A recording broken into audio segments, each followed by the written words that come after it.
कथा संतान सप्तमी कथा। एक बार श्री कृष्ण ने युधिष्ठिर को बताया कि किसी समय मथुरा में लोमश ऋषि आए थे। मेरे माता पिता देवकी तथा वसुदेव ने भक्तिपूर्वक उनकी सेवा की तो ऋषि ने उन्हें कंस द्वारा मारे गए पुत्रों के शोक से उबरने के लिए आदेश दिया। हे देवकी, कंस ने तुम्हारे कई पुत्रों को पैदा होते ही मारकर तुम्हें पुत्र शोक दिया है। इस दुख से मुक्त होने के लिए तुम संतान सप्तमी का व्रत करो।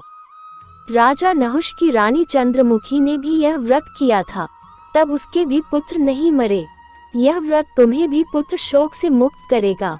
देवकी ने पूछा, हे देव, मुझे व्रत का पूरा विधि विधान बताने की कृपा करें ताकि मैं विधि पूर्वक व्रत संपन्न करूं। लोमश ऋषि ने उन्हें व्रत का पूजन एक विधान बताकर व्रत कथा भी बताई। संतान सप्तमी की पौराणिक कथा के अनुसार नहुष अयोध्यापुरी का प्रतापी राजा था। उसकी पत्नी का नाम चंद्रमुखी था।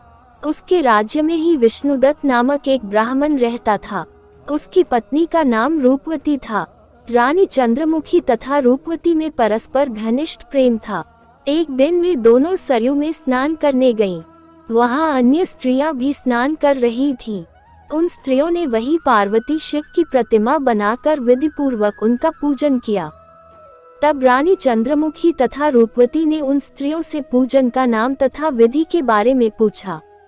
उन स्त्रियों में से एक ने बताया, हमने पार्वती सहित शिव की पूजा की है। भगवान शिव का डोरा बांधकर हमने संकल्प किया है कि जब तक जीवित रहेंगी तब तक ये व्रत करती रहेंगी। ये मुक्ता भरण व्रत सुख तथा संतान देने वाला है। उस व्रत की बात सुनकर उन दोनों सखियों ने भी जीवन पर्यंत इस व्रत को करने का संकल्प करके शिव जी के नाम का डोरा बांध लिया। किंतु घर पहुंचने पर वे संकल्प को भूल गईं। फलतः मृत्यु के पश्चात रानी वानरी तथा ब्राह्मणी मुर्गी की योनि में पैदा हुई। कालांतर में दोनों पशु योनि छोड़कर पुनः मनुष्य योनि में आईं। चंद्रमुखी मथुरा के राजा पृथ्वीनाथ की रानी बनी तथा रूपवती ने फिर एक ब्राह्मण के घर जन्म लिया। इस जन्म में रानी का नाम ईश्वरी तथा ब्राह्मणी का नाम भूषणा था। भूषणा का विवाह राजपुरोहित अग्निमुखी के साथ हुआ। इस जन्म में भी उन दोनों में बड़ा प्रेम हो गया। व्रत भूलने के कारण ही रानी इस जन्म में भी संतान सुख से वंचित रही।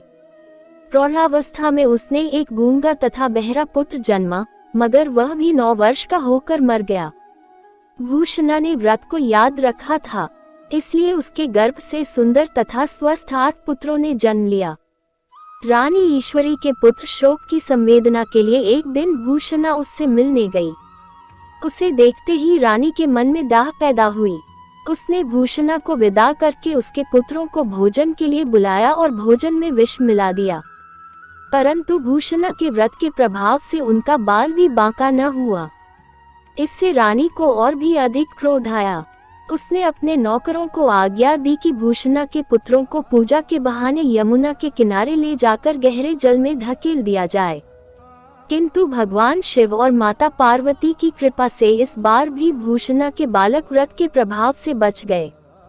परिणामतः रानी ने जल्लादों को बुलाकर आज्ञा दी कि ब्राह्मण बालकों को वध स्थल पर ले जाकर मार डालो, किंतु जल्लादों द्वारा बेहद प्रयास करने पर भी बालक न मर सके।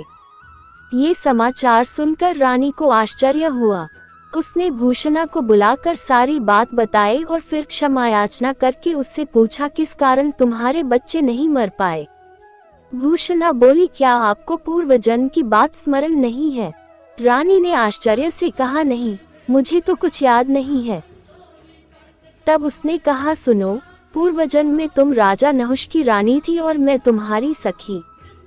हम दोनों ने एक बार भगवान शिव का डोरा बांधकर संकल्प किया था कि जीवन पर्यंत संतान सप्तमी का व्रत किया करेगी। किंतु दुर्भाग्यवश हम भूल गईं और व्रत की अवहेलना होने के कारण विभिन्न योनियों में जन्म लेती हुई अब फिर मनुष्य जन्म को प्राप्त हुई हैं। अब मुझे उस व्रत की याद हो आई थी, इसलिए मैंने व्रत किया। उसी के प्रभाव से आप मेरे पुत्रों को चाहकर भी न मरवा सकी। ये सब सुनकर रानी ईश्वरी ने भी विधि पूर्वक संतान सुख देने वाला यह मुक्ताभरण व्रत रखा। तब व्रत के प्रभाव से रानी पुनः गर्भवती हुई और एक सुंदर बालक को जन्म दिया।